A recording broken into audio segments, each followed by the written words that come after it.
You know how Valentine season feels. The air is softer.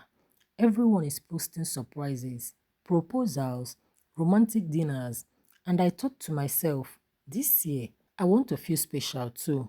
There was someone, not officially mine yet, but almost, and I wanted to show up glowing. So when people kept recommending one particular salon, I didn't hesitate. Go to Yara, they said.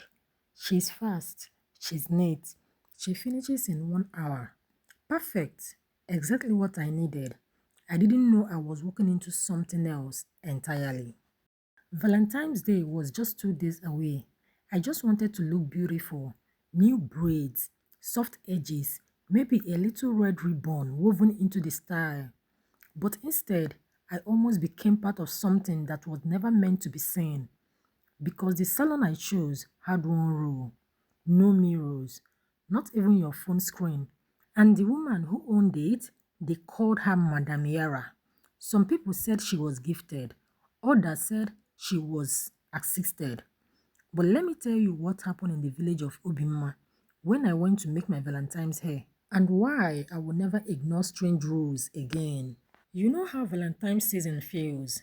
Everyone is glowing, everyone in love, couples planning surprises. And I wanted to feel special too. There was someone, we weren't official yet, but he had promised to take me out for a dinner on Valentine's night. And I wanted to look unforgettable. That was how I heard about Madame Yara. They say she finishes in 1 hour. Her braids last for months. She doesn't make mistakes. Perfect. That was all I needed to hear. I didn't know perfection sometimes comes at a cost.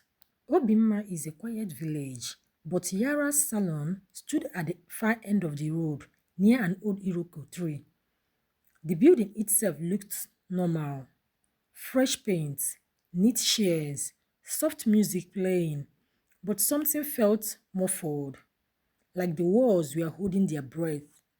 When I stepped inside, the first thing I noticed was this: there were no mirrors, not one, no wall mirror, no hand mirror, nothing reflective.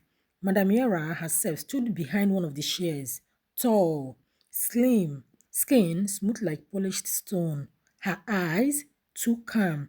Empty your bag, she said. I laughed lightly. Why? No reflections allowed here. The way she said it was not negotiable. I felt slightly embarrassed, but I obeyed. Lipstick, powder, perfume. Then she picked up my phone. She turned the screen towards herself and saw her reflection. Then her hand trembled. She quietly flipped it face down. Next time, switch it off. Next time, something about that sentence unsettled me. Before my turn, another lady was getting her hair braided. She was excited, talking about how her fiancé was coming back from Abuja for Valentine's weekend. Halfway through the braiding, she pulled out a tiny compact mirror. I just wanted to see the front. That was when it happened. Yara's finger stopped midway. The room grew cold. And then she screamed, not annoyed, not dramatic, terrified. Remove it. The mirror fell from the girl's hand and cracked on the floor. For 1 second, just one, in the broken glass, I saw something. Not clearly, but enough. Another shape, standing behind Yara. Tall, crooked, its fingers too many, braiding alongside her. When I blinked, it was gone. The girl left quickly after that, but Yara locked the door. I heard whisper to someone who wasn't there, "Forgive me." I should have left, but I didn't. Love makes you ignore warning signs. Yara began my braids. Her hands moved faster than any human hands should. There was no pause, no adjustment, no hesitation, just speed. And then I felt it. Another touch, slightly colder, on my scalp, braiding. I froze. "Are you touching my scalp with both hands?" I asked carefully. She didn't answer. Her jaw tightened. The air thickened. Then I heard it. Right behind me, a whisper. She would do. My heartbeat thundered in my ears. She would feed well. I couldn't breathe properly. I turned suddenly. Nothing. But my braids tightened painfully, as if pulled by something unseen. Yara's eyes filled with tears. Don't turn, she whispered. Please, don't turn. That night, I couldn't sleep. I kept feeling something crawling on my scalp. So I went to see an old woman people in Obima respected. Her name was Madame Equitos. After I explained everything, she sighed deeply. That woman was given before she could speak. Given to what? I whispered.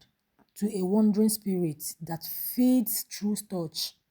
Years ago, Madame Yara had been a sick child. Her mother, desperate to save her, sought power in the forbidden forest. The spirit promised life in exchange for her hands.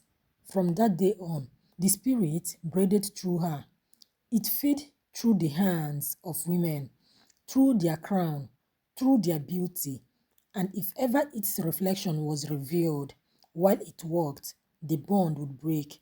But Yara would die. That was why mirrors were forbidden. Not pride, not madness, but fear. Why doesn't she stop breathing? I asked. Mama Equitos looked at me sadly. The spirit will not allow it. It had grown strong, attached, possessive. It even forbade her from loving any man. Any suitor who came close fell sick. One died mysteriously. Yara remained alone, preparing other women for romance, while being denied her own. My chest tightened. Valentine's Day was about love, but she had never tasted it. Mama Equitos gave me something wrapped in cloths, a mirror carved with ancient symbols. This one does not reveal, she said. It captures. But understand, if she loses courage even for a second, both of you will die. Valentine's Eve, I went back. Yara saw the mirror in my bag, and for the first time, she looked hopeful. You know, she whispered, I am tired. She began braiding again. The whisper returned, angrier. The door slammed shut. The windows rattled. The temperature dropped suddenly. I lifted the mirror slowly, and I saw it fully this time. A shadow fused to her back, its arms stretching through her shoulders, her fingers weaving into my hair, its face hollow with a mouth that opened too wide. I saw itself, and it shrinkled. The mirror began glowing violently. The spirit tried to pull away. Yara screamed in agony as dark marks spread across her neck. Hold it steady, she cried. The mirror dragged the spirit outward, peeling it from her like smoke from fire. It fought, it hollowed, it promised death. The mirror pulled harder. With one final deafening scream, it was sucked inside. I smashed the mirror on the floor. It shattered. The presence vanished instantly. Yara collapsed. Silence filled the room. Valentine's Day came.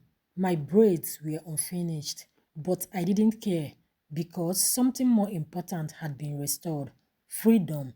Yara reopened her salon weeks later with mirrors, large ones, bright ones. She stood in front of one for hours, touching her own reflection as if meeting herself for the first time. Months later, she allowed a man to cut her, slowly, carefully, without fear. And me, I learned something that Valentine's taught me more than romance ever could. Sometimes, love is not about looking beautiful. Sometimes, love is about breaking chains. And sometimes, the most dangerous thing in a room is the one thing you are forbidden to see. So, this Valentine, before you sit in any chair, before you ignore strange warnings, remember Obima, remember Madame Yara. But remember, not every pair of hands working on you belongs to a human. If you feel compelled with the stories I share on this channel, the stories that I bring to life on this wonderful channel, Please don't forget to like, comment, share, and subscribe to my channel. And I will see you guys in my next one.